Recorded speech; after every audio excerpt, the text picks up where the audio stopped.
അസ്സലാമു അലൈക്കും വറഹ്മത്തുള്ളാഹി. ബിസ്മില്ലാഹിൽ അൽഹംദുലില്ലാഹി വസ്സലാത്തു വസ്സലാമു അലാ റസൂലില്ലാഹ്.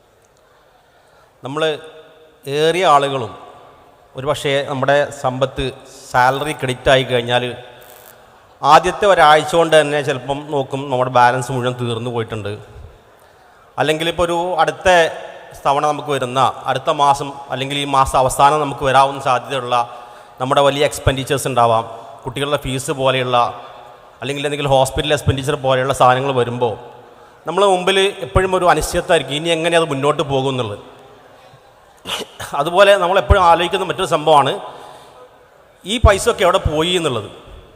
ഇപ്പോൾ നമ്മുടെ 3-ാം തീയതി 4-ാം തീയതി ഒക്കെ നമ്മുടെ സാലറി കയറി കഴിഞ്ഞാൽ പിന്നെ ഈ വന്ന പൈസ മുഴുവൻ എവിടെ പോയി, എങ്ങനെയാണ് ചിലവായി പോയതെന്നൊരു വ്യക്തത ഇല്ലാത്തൊരു സാഹചര്യം നമുക്ക് എപ്പോഴും കുടുംബത്തിലുണ്ടാകുന്ന സാഹചര്യം.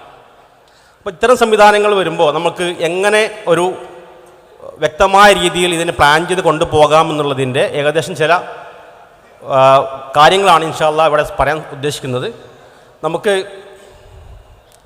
സാമ്പത്തിക അച്ചടക്കം എന്ന് പറയുമ്പോൾ അതിന് വ്യക്തമായ നമ്മുടെ ഇൻകത്തെക്കുറിച്ച് ഒരു വ്യക്തമായ ധാരണ നമുക്ക് ഉണ്ടാവണം. നമുക്ക് ഏതൊക്കെ രീതിയിൽ വരുമാനങ്ങൾ വരുന്നുണ്ട്, സാലറി അല്ലാതെ മറ്റു വരുമാനങ്ങളുണ്ടോ, അതെങ്ങനെയൊക്കെയാണ്, ഏതൊക്കെ വരുമാനങ്ങളാണ് നമുക്ക് വരുന്നതെന്ന് അറിഞ്ഞിരിക്കണം. പിന്നെ നമ്മുടെ ചിലവാക്കാനുള്ള തുക, അത് നമ്മുടെ സമ്പാദ്യത്തിൽ നിന്ന് എത്ര രൂപ നമ്മൾ ചിലവഴിക്കണം, എങ്ങനെ ചിലവഴിക്കണം എന്നുള്ളതിന് ഒരു വ്യക്തമായ ഒരു പ്രയോറിറ്റി ലിസ്റ്റ് നമുക്ക് ഉണ്ടായിരിക്കണം എന്നുള്ളതാണ്. ആദ്യം നമ്മൾ ഏറ്റവും ഇമ്പോർട്ടൻസ് കൊടുക്കേണ്ട സംഭവങ്ങൾ എന്തൊക്കെയാണ് എന്നുള്ളത്. അതുപോലെ തന്നെ നമ്മുടെ സാലറിയിൽ നിന്ന് നമ്മൾ വ്യക്തമായ ഒരു ലക്ഷ്യം നമ്മൾ ഉണ്ടാക്കി വെക്കണം. അതായത് നമ്മുടെ വരുമാനം, സാലറിയോ അതല്ലാത്ത മറ്റു വരുമാനങ്ങളൊക്കെ ഉണ്ടായേക്കാം. അതിൽ നിന്നൊക്കെ നമുക്കൊരു ടാർഗറ്റ് നമുക്ക് ഉണ്ടായിരിക്കണം സ്റ്റാർട്ടിങ്ങിൽ തന്നെ. അതായത് നമ്മൾ അടുത്തൊരു 6 മാസം കൊണ്ട് നമ്മൾ ഇത്രയും സംവിധാനങ്ങൾ നമുക്ക് നേടാൻ സാധിക്കും. അതല്ലെങ്കിൽ അടുത്തൊരു 1 ഇയറിന് ശേഷം എൻ്റെ സാമ്പത്തിക സ്ഥിതി കുറച്ചുകൂടെ സുസ്ഥിരമാവുന്നതിന് വേണ്ടി ഞാൻ ഇന്ന കാര്യങ്ങൾ ചെയ്ത് പൂർത്തിയാക്കുന്ന ലക്ഷ്യങ്ങൾ അത് വെക്കുമ്പോൾ, പക്ഷേ നമ്മളൊരിക്കലും എനിക്കൊരു ഔഡി കാറ് വാങ്ങണമെന്നോ അല്ലെങ്കിൽ ഫെറാറി കാറ് വാങ്ങണമെന്നൊക്കെ നിൽക്കുന്നതിന് പകരമായിക്കൊണ്ട് നമുക്ക് പറ്റാവുന്ന നമ്മുടെ ഇൻകത്തിൽ നിന്ന് നമുക്ക് സാധിക്കാവുന്ന രീതിയിലുള്ള ലക്ഷ്യങ്ങൾ നമ്മൾ വെക്കാൻ ശ്രമിക്കണം എന്നുള്ളതാണ്. അതോടൊപ്പം തന്നെ അത് നമ്മൾ നിരന്തരമായി അതിന് ശ്രമിച്ചുകൊണ്ടിരിക്കണം. അത് പൂർത്തീകരിക്കാൻ വേണ്ടിയിട്ട് നമ്മൾ ചിലപ്പോൾ നമ്മുടേതായിട്ടുള്ള മറ്റ് ചിലവുകളെ ചുരുക്കിയും നമ്മുടെ മറ്റ് എക്സ്പെൻസിന് വളരെ കൺട്രോൾ ചെയ്തുകൊണ്ടൊക്കെ നമ്മൾ എന്ത് ചെയ്യേണ്ടി വരും, ആ ലക്ഷ്യങ്ങൾ അച്ചീവ് ചെയ്യാൻ വേണ്ടിയുള്ള കഠിനമായ പരിശ്രമം നമ്മുടെ ഭാഗത്ത് നിന്ന് ഉണ്ടായിരിക്കണം എന്നുള്ളതാണ്. അത്തരം പരിശ്രമങ്ങൾ ഒരു പക്ഷേ നമ്മൾ എന്ത് ചെയ്യണം, കുടുംബത്തിൻ്റെ കൂടെ ഉൾപ്പെടുത്തിക്കൊണ്ടുള്ള സംവിധാനങ്ങളാണ് ഉണ്ടാവേണ്ടത്. ഈ ഫാമിലി അല്ലെങ്കിൽ സാമ്പത്തിക പ്ലാനിങ്ങിൻ്റെ ഫസ്റ്റ് ആയിട്ടുള്ള കാര്യം എന്ന് വെച്ചാൽ കൃത്യമായൊരു ബഡ്ജറ്റ് നമുക്ക് ഉണ്ടാക്കാൻ പറ്റണം എന്നുള്ളതാണ്. ബഡ്ജറ്റ് എന്ന് പറയുമ്പോൾ നമ്മൾ പല രീതിയിൽ നമുക്കതിനെ ക്ലാസിഫൈ ചെയ്യാം. അതായത് നമുക്ക് മാസം വരുന്ന നമ്മുടെ വീട്ടു ചെലവുകൾ, കുട്ടികളുടെ വിദ്യാഭ്യാസവുമായിട്ട് ബന്ധപ്പെട്ട് മാസം വരുന്ന ചെലവുകളുണ്ടാവാം, നമ്മുടെ യാത്രകൾ, നമ്മൾ ഒരു വാഹനം ഓടിക്കുന്ന ആൾക്കാർക്ക് പെട്രോൾ, മറ്റ് സംവിധാനങ്ങൾ, അത്തരം ചിലവുകൾ, അങ്ങനെ എന്തൊക്കെ ഉണ്ടോ അതിനൊക്കെ കൃത്യമായി നമ്മൾ ഒരു പേപ്പറിൽ അതല്ലെങ്കിൽ എക്സൽ ഷീറ്റിൽ എങ്ങനെയാണോ, അതിനിപ്പോൾ കുറേ ആപ്പുകളൊക്കെ അവൈലബിൾ ആണ്, എങ്ങനെയാണോ അതിൽ ഏറ്റവും ബെസ്റ്റായിട്ടുള്ള ഫോർമാറ്റ്, നമുക്ക് ഉതകുന്ന ഒരു ഫോർമാറ്റ് കണ്ടെത്തുകയും അത് കൃത്യമായി എഴുതണം. അപ്പോൾ ഒരു ബഡ്ജറ്റ് ഉണ്ടാക്കുമ്പോൾ നമ്മൾ എന്താ വെച്ചാൽ എപ്പോഴും നമ്മൾ നമ്മുടെ ഭാര്യയെയും മക്കളെയും വിളിച്ചിരുത്തിയിട്ട് തന്നെ നമ്മൾ എന്ത് ചെയ്യുക, അത്തരം സംഭവങ്ങൾ ഉണ്ടാക്കാൻ ശ്രമിക്കുക എന്നുള്ളതാണ്. അപ്പോൾ നമുക്ക് കുറേ കാര്യങ്ങൾ എഴുതിയെടുക്കാൻ പറ്റും. നമ്മൾ വരവിൻ്റെ സൈഡിൽ നമുക്ക് ആകെ 1-2 പോയിൻറ്റ്സ് ഉണ്ടാവുള്ളൂ, സാലറി അതല്ലെങ്കിൽ മറ്റു വരുമാനം. ഈ എക്സ്പെൻസ് സൈഡിലേക്ക് വന്നു കഴിഞ്ഞാൽ നമ്മൾ അരി വാങ്ങുന്നത് മുതൽ ഉപ്പ് വാങ്ങുന്നത് മുതൽ എന്തൊക്കെ എക്സ്പെൻസ് ഉണ്ടോ അതെല്ലാം കൃത്യമായി എഴുതി ഒരു സൈഡ് ഉണ്ടാക്കി വെക്കുക എന്നുള്ളതാണ്. അതോടൊപ്പം തന്നെ നമ്മൾ എഴുതുമ്പോൾ നമ്മൾ കൃത്യം ആലോചിക്കണം, ഇന്ന ചിലവുകൾ നമുക്ക് ഈ മാസം ആവശ്യമില്ല അല്ലെങ്കിൽ അടുത്ത മാസത്തേക്ക് നീക്കി വെക്കാവുന്നതാണ് എന്ന രീതിയിൽ നമ്മൾ അതിനെ കൃത്യമായിട്ട് പാഴ്ചെലവുകളായിട്ടുള്ള സാധനങ്ങൾ നമ്മൾ ഒഴിവാക്കാനും ശ്രദ്ധിക്കുക എന്നുള്ളതാണ്. പിന്നെ അടുത്ത മാസം ഈ കഴിഞ്ഞ മാസത്തെ കഴിഞ്ഞാൽ നമ്മൾ റിവ്യൂ ചെയ്യുകയും അതിൽ വേണ്ട മാറ്റങ്ങൾ വരുത്താനും നമ്മൾ തയ്യാറാവണം. അത് ബഡ്ജറ്റ് ഉണ്ടാക്കുമ്പോൾ വേറൊരു കാര്യം കൂടെ സൂചിപ്പിക്കാനുള്ളത്, നമ്മൾ ആനുവൽ ബഡ്ജറ്റാണ് ശരിക്കും ചെയ്തു പോകേണ്ടത്. ആനുവൽ ബഡ്ജറ്റും മന്ത്ലി ബഡ്ജറ്റും നമ്മൾ തയ്യാറാക്കി പോകണം. ആനുവൽ ബഡ്ജറ്റിൽ എന്ന് പറഞ്ഞാൽ നമുക്ക് നമ്മുടെ എല്ലാ എക്സ്പെൻഡിച്ചേഴ്സിനും, അതിൽ കുട്ടികളുടെ ഫീസ് ഉണ്ടാവാം, നമുക്കൊരു കുടുംബത്തിനൊരു വർഷം 1-2 യാത്ര ചെയ്യുന്ന ആളുകളുണ്ടായിരിക്കും, അത്തരം യാത്രകളുടെ ബഡ്ജറ്റ് നമ്മൾ കാണണം. അതുപോലെ നമ്മുടെ വണ്ടികളുടെ ഇൻഷുറൻസ്, വണ്ടികളുടെ മെയിൻ്റനൻസ്, വീടുകളുടെ മെയിൻ്റനൻസ്, അങ്ങനെ എന്തൊക്കെ നമുക്ക് ചിലവ് വരുന്നു അതെല്ലാം ഏറ്റവും ചെറിയ സാലറിയിൽ നിൽക്കുന്ന ആൾക്കാർക്ക് വരെ കൃത്യമായിട്ട് ഒരു ബഡ്ജറ്റ് ഉണ്ടാക്കാൻ സാധിക്കും. ആ ബഡ്ജറ്റ് ഫോളോ ചെയ്യുകയാണെങ്കിൽ നമുക്ക് കൃത്യമായൊരു വിജയം നേടാനും സാധിക്കുന്നതായിരിക്കും. ഇപ്പം നമുക്ക് ഭൂരിപക്ഷം ആളുകൾക്കും ഒരു പക്ഷേ നല്ല സാലറി ഉണ്ടെങ്കിലും നമ്മൾ ഉള്ഹിയത്തിന് പോലെയുള്ള അല്ലെങ്കിൽ സക്കാത്ത് പോലെയുള്ള നമ്മുടെ സംവിധാനങ്ങളെക്കുറിച്ച്, നമ്മുടെ നിർബന്ധമായി നമ്മൾ ചെയ്യേണ്ട ദാനധർമ്മങ്ങളെക്കുറിച്ച് നമ്മൾ ആലോചിക്കുന്നുണ്ടാവും ചിലപ്പം തൊട്ട് മുമ്പത്തെ മാസമായിരിക്കും, അതല്ലെങ്കിൽ അതിൻ്റെ 10 ദിവസം 15 ദിവസം മുമ്പായിരിക്കും ആലോചിക്കുന്നുണ്ടാവുക. പക്ഷേ ഇവിടെ ഇരിക്കുന്ന ആളുകൾക്ക് വേണമെങ്കിൽ എല്ലാവർക്കും 100% ആളുകൾക്കും വേണമെങ്കിൽ എന്ത് ചെയ്യാം, എല്ലാ വർഷവും ഉദയത്തിന് ഷെയർ ചേരാൻ പറ്റും. അത് ഒരു ഷെയറല്ല, മുഴുവൻ തന്നെ അറക്കം വരുന്നവരായിരിക്കും ഒരു പക്ഷേ. കാരണം ഒരു 40,000 രൂപ ഒരു വർഷം ഉണ്ടായി കഴിഞ്ഞാൽ ഒരു ഉരുവിനെ നമുക്ക് അറക്കാൻ പറ്റുന്നവർ നമ്മൾ പക്ഷേ ഒരു ഷെയർ പോലും ചേരാൻ നമ്മൾ കഷ്ടപ്പെടുന്നവരായിരിക്കും. അത് ഇത്തരം പ്ലാനിങ്ങുകളുടെ കുറവ് കൊണ്ടാണ് സത്യം പറഞ്ഞാൽ. അതുപോലെ തന്നെ നമുക്കൊരു ഹോസ്പിറ്റൽ എക്സ്പെൻഡിച്ചർ വരാം. നമ്മൾ ഒരുപാട് പേര് നമുക്ക് ചിലപ്പം വരെ ഇൻഷുറൻസ് പരിശീലനമുള്ള ആൾക്കുണ്ടായിരിക്കാം, അല്ലാത്തവരും നമുക്ക് വരുന്ന എക്സ്പെൻസിന് നമ്മൾ അങ്ങനെ ഒരു അപ്പോർഷൻ ചെയ്തേക്കാം. നമുക്ക് ഇത്ര ഹോസ്പിറ്റൽ എക്സ്പെൻഡിച്ചർ വന്നേക്കാം.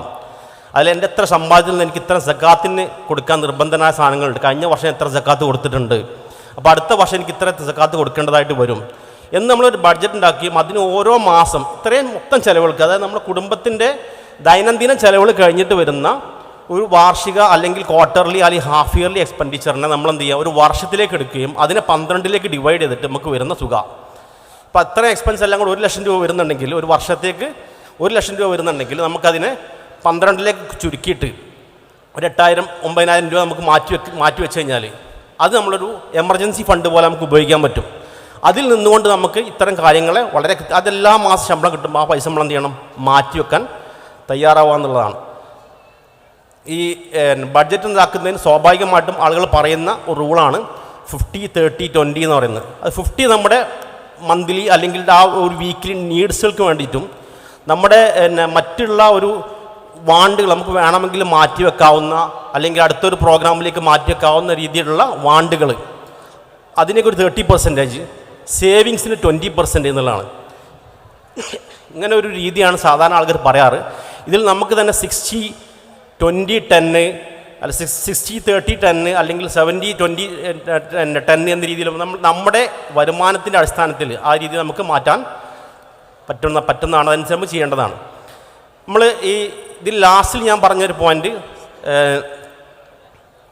സേവിങ്സ് 20% എന്നുള്ളതാണ് പറഞ്ഞത്. അതിൽ നമുക്കെന്ന് വെച്ചാൽ നമ്മൾ ആദ്യം തന്നെ നമ്മൾ സാധാരണ ആളുകൾ ചെയ്യുന്നത് വെച്ചാൽ എനിക്കിപ്പോൾ ഈ മാസം ഒരു 10,000 രൂപ എൻ്റെ സാലറിയിൽ നിന്ന് മാറ്റി വെക്കണം എന്ന് നമ്മൾ തീരുമാനിക്കും. പക്ഷേ മാറ്റി വെക്കുന്നുണ്ടാവുക അത് മാസത്തിൻ്റെ അവസാനത്തിലേക്ക് നമ്മൾ മാറ്റി വെക്കുക, അടുത്ത ആഴ്ച വെക്കുക അല്ലെങ്കിൽ പിറ്റത്തെ ആഴ്ച വെക്കുക എന്ന് പറയും. പക്ഷേ അത് നടക്കില്ല. പക്ഷെ നമ്മൾ സാലറി ക്രെഡിറ്റ് ആയ അന്ന് ആ നിമിഷം നമ്മൾ ആ 10 അല്ലെങ്കിൽ 20% നമ്മൾ മാറ്റി വെക്കാൻ തയ്യാറായി കഴിഞ്ഞാൽ നമുക്ക് നിർബന്ധമായിട്ടും അതല്ല നമ്മുടെ ഇൻകത്തിൽ അതില്ല എന്ന് തീരുമാനിക്കുക.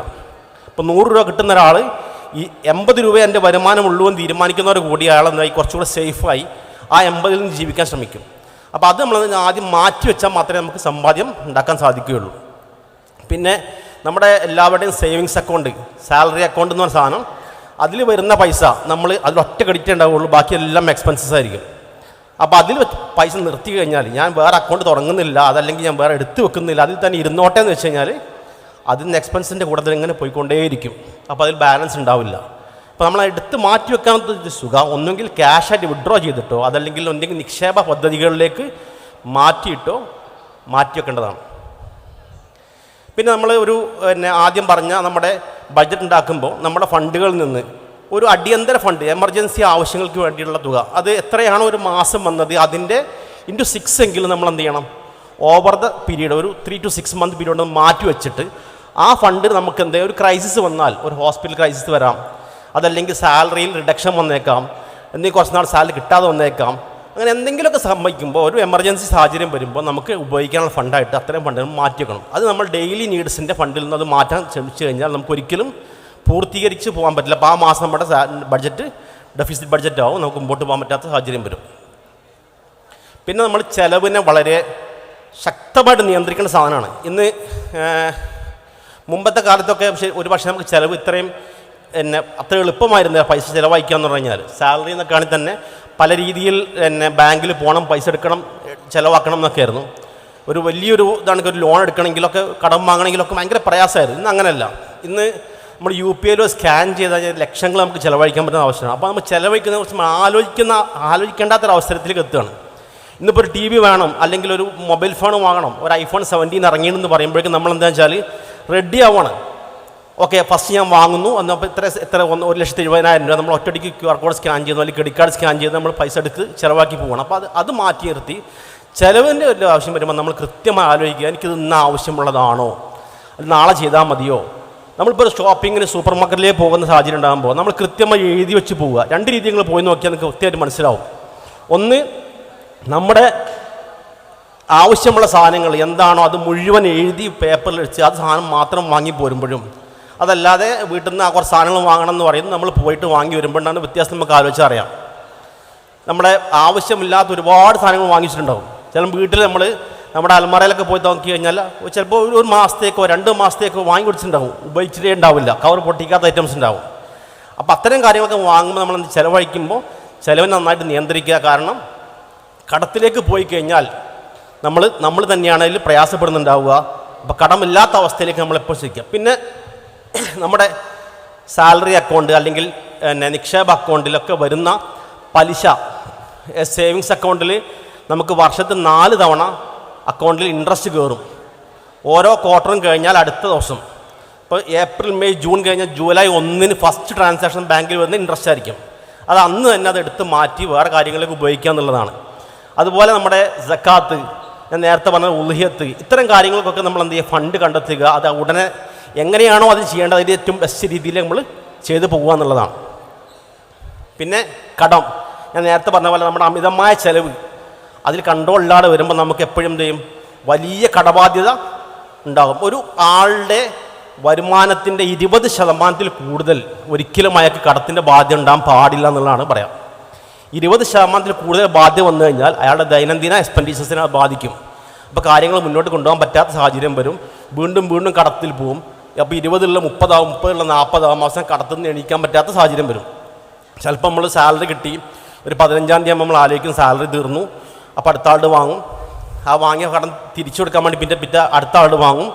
അപ്പോൾ അത് മുറ്റാൻ പറ്റുന്ന കടം എന്നുള്ളത് നമ്മൾ എന്ത് ചെയ്യുക, ലിമിറ്റ് ചെയ്യുക, ആവശ്യങ്ങൾക്ക് മാത്രം സ്പെൻഡ് ചെയ്യുക. നമ്മൾ ആദ്യം പറഞ്ഞ ബജറ്റിൽ 50% നമ്മുടെ ആവശ്യങ്ങൾ എന്താണ്, അതിനപ്പുറം നമ്മൾ ചിലവഴിക്കില്ല എന്ന് നമ്മൾ ഉറപ്പുവരുത്തുക. പിന്നെ നമ്മൾ ഈ ഉണ്ടാക്കുന്ന ബഡ്ജറ്റ്, കുടുംബത്തിനെ കൂട്ടിയാണ് ബഡ്ജറ്റ് ഉണ്ടാക്കണമെന്ന് ആദ്യം പറഞ്ഞു. ആ ബഡ്ജറ്റ് നമ്മൾ എന്ത് ചെയ്യുക, കൃത്യമായി അവലോകനം ചെയ്യുക. ഓരോ കൃത്യം പിരിവുകൾ നമ്മളെ കേന്ദ്ര സർക്കാരുകളും സംസ്ഥാന സർക്കാരുകളും പഞ്ചായത്ത് സർക്കാർ വരെ ഉണ്ടാക്കുന്ന ബഡ്ജറ്റുകൾ അവലോകനം ചെയ്യുന്നത് പോലെ തന്നെ നമ്മൾ എത്രയാണ് ചിലവഴിക്കുന്നത്, നമ്മുടെ വരുമാനത്തിൽ എത്ര ബാലൻസ് ഉണ്ട് എന്നുള്ളത് നമ്മൾ കൃത്യ ഇടവേളകളിൽ അവലോകനം ചെയ്യുകയും അതിൽ വേണ്ട മാറ്റങ്ങൾ വരുത്തി മുന്നോട്ട് പോവുകയും ചെയ്യേണ്ടതെന്നുള്ളതാണ്. പിന്നെ നമുക്ക് നിക്ഷേപങ്ങൾ ആവാമെന്ന് ഞാൻ ആദ്യം പറഞ്ഞു. അത് 2-3 തരത്തിലാണ് ഉണ്ടാവുക. ഒന്ന് ഷോർട്ട് ടേം നിക്ഷേപങ്ങൾ ഉണ്ടാവാം. അതൊരു 3 to 6 months നമ്മൾ ആദ്യം പറഞ്ഞ എമർജൻസി ഫണ്ടിലേക്ക് ആവശ്യമായ സാധനങ്ങളെ ഒരു നിക്ഷേപമായി വെക്കുക എന്നുള്ളതാണ്. അതുപോലെ ഒരു 1 to 3 yearsലേക്ക് ഇതിലേക്ക് നമുക്ക് നമ്മുടെ ഇതിൽ പറഞ്ഞ പോലെ തന്നെ സ്ലൈഡ് പറഞ്ഞ പോലെ വാഹന ഇൻഷുറൻസ്, വീടിൻ്റെ മെയിൻ്റനൻസ്, ഫാമിലി ട്രിപ്പുകൾ, അങ്ങനെ എന്തെങ്കിലും അങ്ങനെയുള്ള ആവശ്യങ്ങൾക്ക് വേണ്ടി നമുക്കൊരു ഫണ്ട് മാറ്റിവെക്കാം. കാരണം നമ്മുടെ സാലറിയിൽ നമുക്ക് എല്ലാം ആവശ്യമാണ്. നമ്മൾ പിശുക്കി ജീവിക്കുക എന്നുള്ളതല്ല ഒരിക്കലും ഒരു സാമ്പത്തിക മാനേജ്മെൻറ്റ് എന്നുള്ളത് ഉദ്ദേശിക്കുന്നത്. കൃത്യമായി പ്ലാനിങ്ങോട് കൂടി പോകുക എന്നുള്ളതാണ്. നമ്മൾ റിട്ടയർമെൻറ്റിന് ശേഷം എങ്ങനെ ജീവിക്കും, എൻ്റെ വീട് നിർമ്മാണത്തിന് എന്ത് ചെയ്യും എന്നൊക്കെ ആലോചിക്കുന്ന ആൾക്കാരുണ്ടാവും. ഇപ്പോൾ ഒരു 20-ാമത്തെ 22-ാമത്തെ വയസ്സിൽ ജോലി ചേർന്ന ഒരാൾ ഒരു നിക്ഷേപ പദ്ധതിയിൽ ഒരു സിസ്റ്റമാറ്റിക് ഇൻവെസ്റ്റ്മെൻറ്റ് പ്ലാൻ പോലെയുള്ള മ്യൂച്വൽ ഫണ്ടുകളിലൊക്കെ ഇൻവെസ്റ്റ് ചെയ്യുകയാണെങ്കിൽ, ഹലാലായ മ്യൂച്വൽ ഫണ്ടുകളൊക്കെ ഇന്ന് ഒരുപാട് മാർക്കറ്റിൽ അവൈലബിൾ ആണ്.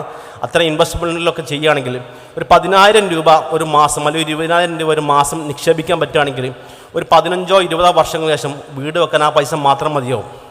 ഒരു 12% ലാഭം കിട്ടുന്ന മ്യൂച്വൽ ഫണ്ട് സ്കീമുകളൊക്കെ ഹലാലായത് തന്നെ ഇന്നുണ്ട്. അത്തരം സാധനങ്ങൾ ചെയ്യുകയാണെങ്കിൽ 15 വർഷം കഴിഞ്ഞാൽ 1 രൂപ പോലും ബാങ്കിൽ നിന്ന് പലിശ എടുക്കാതെ കടം വാങ്ങാതെ നമുക്ക് എന്ത് ചെയ്യാൻ പറ്റും, വീട് നിർമ്മാണം പൂർത്തീകരിക്കാൻ പറ്റുന്ന സാഹചര്യങ്ങളൊക്കെ ഉണ്ട്. അപ്പോൾ അത്തരം സംവിധാനങ്ങളെക്കുറിച്ച് പഠിക്കുക. ഒരുപാട് യൂട്യൂബുകളിലൊക്കെ നമുക്ക് സെർച്ച് കഴിഞ്ഞാൽ ഇത്തരം സംവിധാനങ്ങൾ ഒരുപാട് അവൈലബിൾ ആണ്.